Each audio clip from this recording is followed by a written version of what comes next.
Hello, does your organization provide disabled access? You want to come into a court building, or And no, I've difficulty understanding the forms because of a brain injury. do you have somebody else that can assist you? I, I, what way of the forms do you not understand? Um, What type of forms is it as well? the forms cause me to have a seizure. Sorry? The forms cause me to have a seizure. Right. What forms are these, sorry? I'm just looking, one moment. Child abduction questionnaire. Right, okay.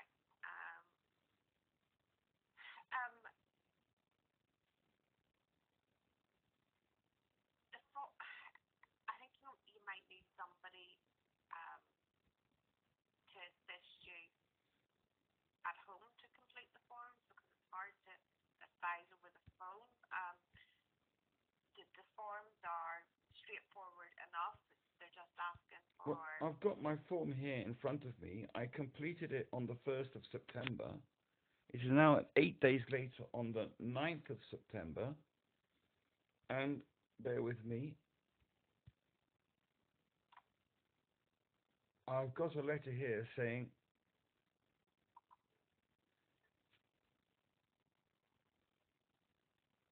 I don't understand the letter I've received. I've completed it, but Helen McSorley is saying the application has not been fully completed. It is fully completed. I don't understand that. I completed it. Right. Is Miss McSorley there? Yes, that is me. Okay. Okay. Can I point some things out? It's very important to realize that I'm not your average customer. Perhaps I'm not your average customer because I'm disabled. And it is the complete absence of support from any kind of social worker or my GP in Glenavy or the wheelchair service in Ballymena. These people have provided me no support for decades.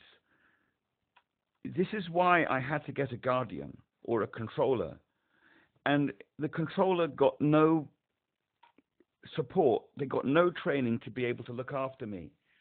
And so after 3 years, they just abandoned me. They couldn't cope mentally with my disability. And that's why they've disappeared with the child. And the problem that I've got is that a lot of the questions that I'm being asked, I haven't got the permission of the guardian to disclose this information. Right. How can I disclose the information about a third party? It's private. I can't tell anybody what their name is. Right. Okay. The application form that you have given me does not name the mother, does not even, your details are not even in the father section. Okay, well, I can give my details. Hang on. Bear with me. Let me go back. Details of who has removed the children, no details of where they might be. The controller has removed the child. Yes, but I need that information on the form so I can translate it and send it to the other country. They then will come in court proceedings. So if they don't have her name, how are they going to locate her? Good point. Good point. Slow down, because I'm not aware of all of these things. So we don't know which country the child is in. You don't know? No, I don't know. So what's important to realize is this, is that I understand I've only got 1 year from the day of abduction to submit the form. Yes, usually that's what we would go by. Okay, well, that's what I'm trying to do. Just hold on a second. I just want to make myself clear. I cannot look after this child. I'm a brain-injured individual. However, what I don't want is the child to be brought up in a foreign country by foreigners who are not the relatives of this child. All of the child's relatives are here in Ireland. The child holds an Irish passport. And just bear with me. I'm taking a breath here, sorry. I gave you some background earlier about how the child was conceived, because I was forced against my free will by the courts to have a guardian because of my lack of mental capacity. Yet that same guardian, who's supposed to be looking after me, got no support, and as a result had a mental breakdown and disappeared with the child. That's the background. Okay, trying to make this simple. Breathe. Why can't I disclose the name of the mother? We need to know First of all, who we have to serve the papers on. oh, the country. Let's focus on the country. Bear with me. I don't know where the mother has gone. But what is important is that if I have to serve the papers within a year and I don't know the country, the child should not be brought up in a foreign country just because I can't identify what country the child is currently in. But if I cannot locate her, how do we start the procedure? Okay, bear with me a second. My brain is very difficult. Are we saying that it is 1 year, you have to start the procedure 1 year from abduction, or I have to complete the forms 1 year from the abduction? It's usually we would have the form lodged within 1 year of the abduction, unless there is exceptional circumstances. And if you don't know where the child is, that would be exceptional circumstances. Once you know where the child is, that would be then a reason that you could lodge it and accept it out of time. Well, I don't want to lodge it out of time, and that's the whole point. I want to lodge it, however. But you can't lodge it if you don't know which country they're in. I understand. Well, I want to make a complaint about that. Okay, you can send a complaint in writing, but we can't accept an application if we don't know where the child is, because some countries are not actually signed up to the 1980 Hague. Well, let's just assume that it is for the time being. Sorry? Okay, oh, I've dropped the phone. Hold on. So I just want to be clear about one thing. If the child is in a non-Hague country, can the application be lodged? No. No, We only deal with the Hague. Well, then it's completely irrelevant what country the child is in. It's the way the Hague works. If the countries are signed up to the Hague, they will accept an application. If they're not signed up, they will not accept an application from us. Look, the child cannot be returned because I'm not being provided with any support from the social workers or from the healthcare industry. Does that make any sense to you? Yeah, you would be wanting the mother to come back with the child. The child cannot come back to you on its own. How can the mother come back if the mother will not be given a visa? Right, well, that's the first time that's been mentioned. Is she not from Northern Ireland? No, she's not. Has she gone home? To which country, or? I don't think she's gone home.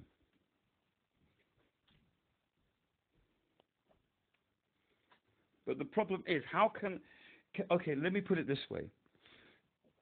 If the child has to be returned by the mother to Northern Ireland, can the mother be forced, against the Home Office wishes, to come to the UK with that child, even if the Home Office refuses the visa? I'm not legally qualified, and I wouldn't know what way that would work with the Home Office. So you're telling me that the Hague system can force the mother to enter the United Kingdom illegally without a visa with the child? I I don't know. I'm not legally qualified. All I would do is forward the form on to the country, and their judge then would make the decision. And also, I don't want my name to be known in any foreign country. I'm a private individual. I'm very vulnerable because of my disability. So it's extremely important that if my forms are sent to a foreign country, that my name is not disclosed. It has to be held private and confidential. If we forward any application to another court office or to another central authority, they need to know who the applicant and the respondent is. This is completely unacceptable. It cannot know who I am. I am a vulnerable individual without mental capacity. I can't have my name sprawled across the planet like this. Even when I am registered to vote in Northern Ireland, and because of my disability, I have to be on a special anonymous register so that nobody can find out and no political parties can buy my private information. It took me a good 3 years to register to vote. It's extremely difficult for me to do things as a disabled person. I do not want my private information illegally handed to foreigners. It would be given to the central authority, and I don't want my name given to anybody. right. This is really important. If I am a vulnerable. Do you not understand how vulnerable people with brain injuries are? Right. If I cannot provide your name to another country, if I cannot provide the mother of the child's name to another country, we cannot proceed because how can I locate a mother and a child? Yeah, I'm just assuming that you're laughing there out of frustration. I don't find this funny. If you want to lodge any application, even with a court office over here, you need to provide the court with your name. You can withhold your address. Okay, slow down a second. Slow down 1 second. I have an application in with the Controller's office in Belfast. Do you know the Controller's office? No, I don't think that. Okay, when you don't have mental capacity, you have to have a controller. So the controller acts in my name. They are fully entitled to, what's the word? Just bear with me, it's just so difficult. When I try to do things, I have seizures. And so to protect me from having seizures, I have a controller. It's like somebody who can sign in my name.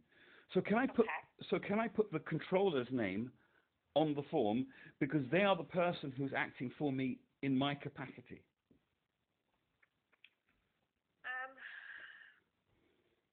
They can be put on as a contact, probably, but they're not a contact. They're not a contact, though. They are me. Legally, they are me. right. Well, okay. Well, what we would need is probably something to confirm that, because I don't think the other country would be aware of what that was. Yes. So if we had something to explain what was happening, and maybe the court order that shows who your controller is. Yes. Also, I just want to point out something extra. I'm a wanted criminal in that particular country. I don't know what country it is, but I'm pretty sure I'm a wanted criminal. And can I please explain why? The wheelchair service running out of Ballymena Hospital has been refusing to repair my wheelchair, my NHS wheelchair, for many years. And when the last time I was up there, I showed them the specialist design that I need in order so I can mobilize properly. And they said they cannot provide this wheelchair to me, so I'm having it built privately by private engineers. The problem that I've got is this, is that I cannot push my wheelchair along pavement safely. I keep falling off the pavement into the road because of the pavement is always slanted towards the road, so the water will drain off the pavement into the gutter. The problem then is that, and a lot of roads don't even have pavements. So as I go along the roads, people see me wobbling all over the road, and they think that I'm an elderly patient escaped from the local old people's home. They call the police have to stop, and they accuse me of obstructing the traffic. And as a result, sometimes, maybe 20% of the time, the police will help me. Another, say, 20% of the time, the police will prosecute me. And the other 60% of the time, the police will send me back to where I've come from, and they will not let me travel to my home even. So if I'm being prosecuted because I have got mobility problems, because I am disabled,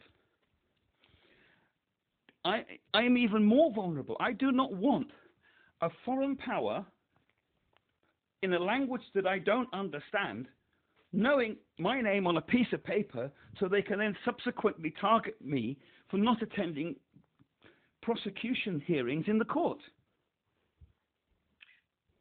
Well, the way the Hague proceedings work is that usually you wouldn't have to attend, you wouldn't be able to attend in person anyway. If they did want you to attend, it would be via video link. But it depends, obviously, on the country. But I would want to attend in person. I wouldn't want to attend by a video link. But the problem is that because of my level of vulnerability, it would cause me to have seizures. And also, because I'm disabled, I have a huge tail of unattended prosecutions behind me because I can't propel my wheelchair. So I just feel that the whole system is set up to discriminate and deny access for, how can I put it? For disabled people to have families. And I have to stress something furthermore, that this relationship with the Guardian was forced upon me by the justice system and by the healthcare system. In 2011, the High Court ordered me to have a guardian. They said, if I don't have a guardian, I cannot legally exist.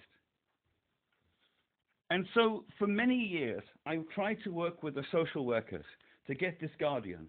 The social workers didn't even know what a guardian was, had no idea how to get one for me, and didn't even realize the guardian had to have special training. So 3 years ago, I found the person who could be this guardian. However, as a person with a brain injury and severe behavioral problems, not anybody can be my guardian. A guardian has to live with me and be with me every day. And in order to form the required bond for that, they had to get pregnant and have a baby.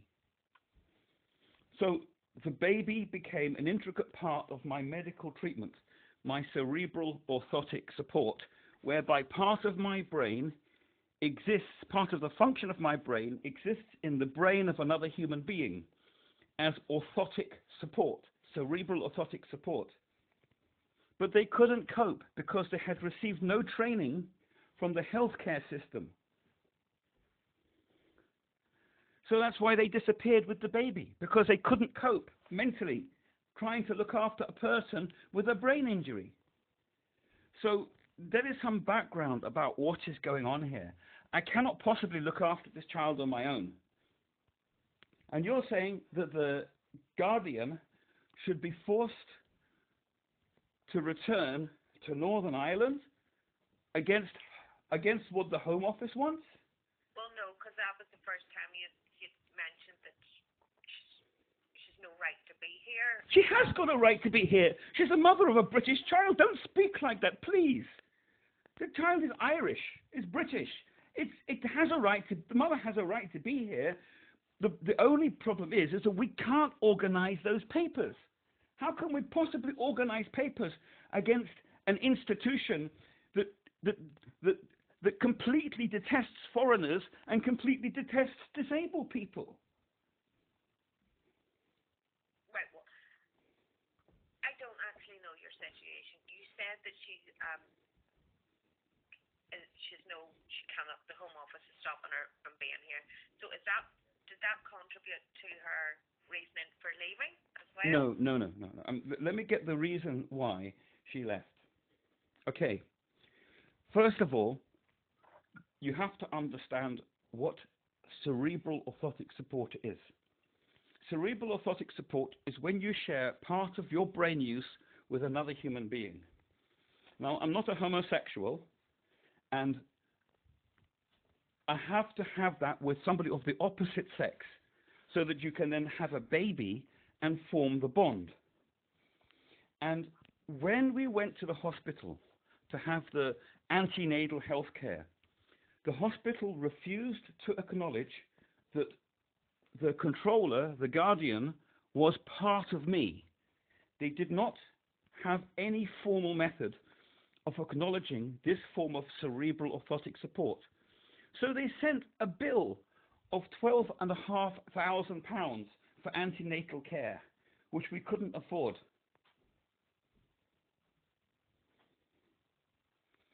And because the hospital has been pursuing this bill of over £10,000 for at least 2 years, that has caused part of the problem in what is going on. Because the hospital computer system cannot recognize dual body identity. They cannot acknowledge that one person exists within two people, and that one of those two people, the controller, the guardian, has to have two separate records. One record for themselves as an individual, and a second record that allows their information to be shared with the person that they are looking after, and so that the bill of their maternity care, which is part of the medical care for the other person, can be paid for by the other person. I can't pay the medical bill because they won't issue the bill in my name. Sorry about this. It's a lot for me to try to explain and get my head around. Can I ask, do you have anybody else who can assist you with completing the form and gathering the information? I don't. No, I don't. I have nobody. Look, I live in Glenavy. I was registered with Dr. Robin Hindman. He was a good doctor, but he retired. And the doctor who took over from him had some problems, because when I tried to explain it, I had some difficulty with the child. They started to put reports in about my child to the authorities.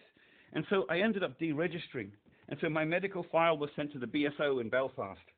So I'm not registered as a medical patient anymore. And furthermore, I have problems attending my appointments at Ballymena Hospital for my mobility. I'm also supposed to attend hospital appointments for my speech problem. And can you just remind me of your original question? I've got distracted. Have you got somebody else that can actually help you assist in completing these forms? Can I ask? I don't know who I would go to, because I'm not entitled to go to a solicitor, because the solicitor would insist that I have to sit a mental capacity exam, which I would fail. And if I fail my mental capacity exam, I can no longer act as a litigant in person, and I would lose my human right to have a family.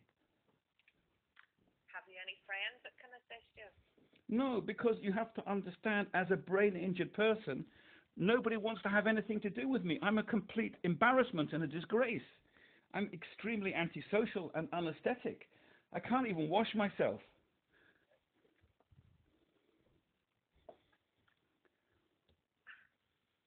People, I'm extremely rejected. I'm a disabled person. I'm from society's lowest dregs.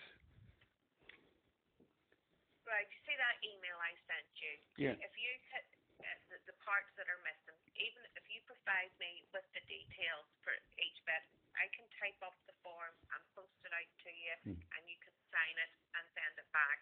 Yes. Is it not signed? Well, once I make amendments to it, you would need to see it again before it's signed. Okay. Well, and what is primarily important is that my child has an Irish identity. And all I'm trying to do at the moment, I am taking it step by step, is I want to get that form lodged so that the, oh God, how can I put it? So that the child doesn't lose the right to grow up with their Irish family in Ireland and having an Irish personality. I don't want them to grow up as a foreigner. If they start growing up in a foreign country where nobody speaks the language, the guardian doesn't speak the language, the controller doesn't speak the language, the mother doesn't speak the language, nobody in the family speaks the language of this foreign country. They can't help the child with their schoolwork. And this won't be the first time something like this has happened. I had another child who was abducted in 2011 and sent to live in a foreign country where they had no family. Immediately, the person to whom the court gave the child said to take the child back to Ireland. And I had no support to look after the child in Ireland. I couldn't do it. So the child ended up being left homeless on the street, became a street child, ended up with their face tattooed, and was raped. And I don't want this to happen again. Nobody has been held accountable to what happened to my child in 2011, and I don't want to have to go through the same sheer and absolute hell that I've already been through. And especially because the only reason that I have a second child now is because the judge in the case for the first child forced me against my free will to have a controller.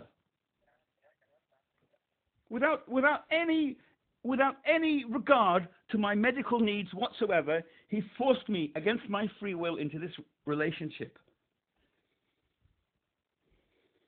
It was a completely irresponsible action and behavior by the court and the judges. You cannot force severely antisocial disabled people into relationships like this. It's not right. People who have no mental capacity should not be forced to have, what's the word? Somebody acting for them. But that's what the law says. The law pushes me into this position. The people who uphold the law push me into this position. No, I don't know if I've been clear with you. I'm so sorry. Right. For me to complete the form, the information that I sent you on the 1st of September, I need you to answer the questions there. I need the mother's details. I need your details. I need to know where the child is. That, we cannot proceed unless we know where the child is.